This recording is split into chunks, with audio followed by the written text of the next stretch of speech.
నమస్కారం. నేటి వార్తలతో మీ ముందుకు వచ్చింది మీ news 9 TV Telugu. Jagtial speed బ్రేకర్ల మృత్యు పాశం. జగిత్యాల కరీంనగర్ ప్రధాన రహదారిపై ఘోర ప్రమాదం. టీవీఎస్ షోరూం వద్ద ఒకదానికొకటి ఢీకొన్న 4 వాహనాలు. అడ్డగోలు స్పీడ్ బ్రేకర్లే శాపమా? అధికారుల నిర్లక్ష్యానికి బలి కావాల్సిందేనా? ప్రభుత్వ ఆసుపత్రిలో క్షతగాత్రుల ఆర్తనాదాలు, స్పందించని యంత్రాంగం. జగిత్యాల జిల్లా కేంద్రంలో రోడ్డు ప్రమాదాలు కలకలం రేపుతున్నాయి. సామాన్యుడి ప్రాణమంటే పాలకులకు లెక్క లేకుండా పోయిందా? రోడ్లు వేయడం అంటే కేవలం గుంతలు పూడ్చడమే కాదు, ప్రయాణికుడి భద్రతను కూడా చూసుకోవాలని అధికారులకు తెలియదా? నేడు జగిత్యాల కరీంనగర్ మెయిన్ రోడ్డుపై జరిగిన ఘోర ప్రమాదం అధికారుల పనితీరుకు నిలువుటద్దం పడుతుంది. ఈ జగిత్యాల జిల్లాలో డైలీ స్పీడ్ బ్రేకర్లు చేయబట్టి డైలీ 2-3 యాక్సిడెంట్లు అవుతున్నాయి. దయచేసి ఈ స్పీడ్ బ్రేకర్లు అనేది తీసేయాలి. తీసేసిన తర్వాతనే బాగుంటుంది.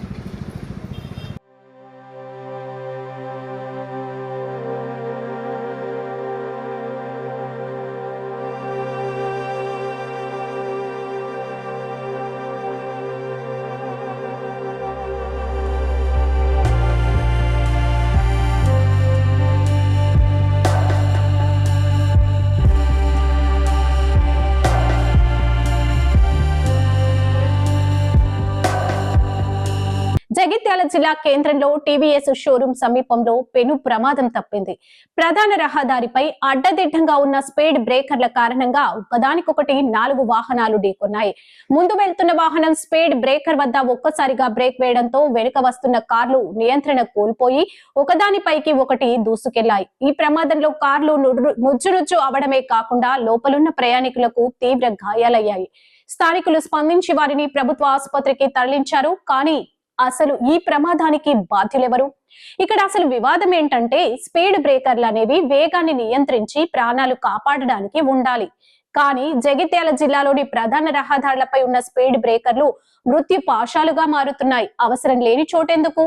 ప్రధాన రహదారులపై ఇన్ని స్పీడ్ బ్రేకర్లు వేయాల్సిన అవసరమేముంది? ఇది నేషనల్ హైవే నిబంధనలకు విరుద్ధం కాదా? శాస్త్రీయత ఎక్కడా?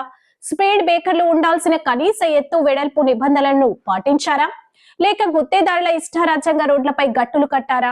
సూచికలు ఏవి? స్పీడ్ బ్రేకర్ వస్తుందని కనీసం రేడియన్ పెయింటింగ్ గాని, హెచ్చరిక బోర్డులు గాని లేకపోవడం వల్ల రాత్రి వేళలో వాహనదారులు గాలిలోకి ఎగిరి పడుతున్నారు.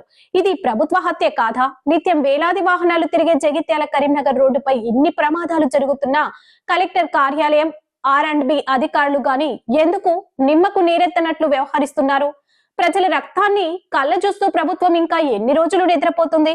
జగిత్యాల ప్రజలు ఇప్పుడు ఒక్కటే డిమాండ్ చేస్తున్నారు. వెంటనే అశాస్త్రీయ స్పీడ్ బ్రేకర్లు తొలగించాలి. ప్రధాన రహదారులపై ట్రాఫిక్ నియంత్రణకు ప్రత్యామ్నాయ మార్గాలు వెతకాలి తప్ప ఇలా రోడ్లపై అడ్డంకులు వేసి ప్రాణాలతో చెలగాటం ఆడవద్దు. గాయపడిన వారికి ప్రభుత్వం తక్షణమే పరిహారం చెల్లించాలి.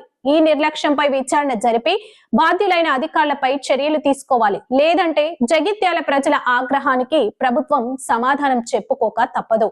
నిరంతరం అప్డేట్స్ కోసం చూస్తూనే ఉండండి మన news channel news 9 TV Telugu. జై హింద్.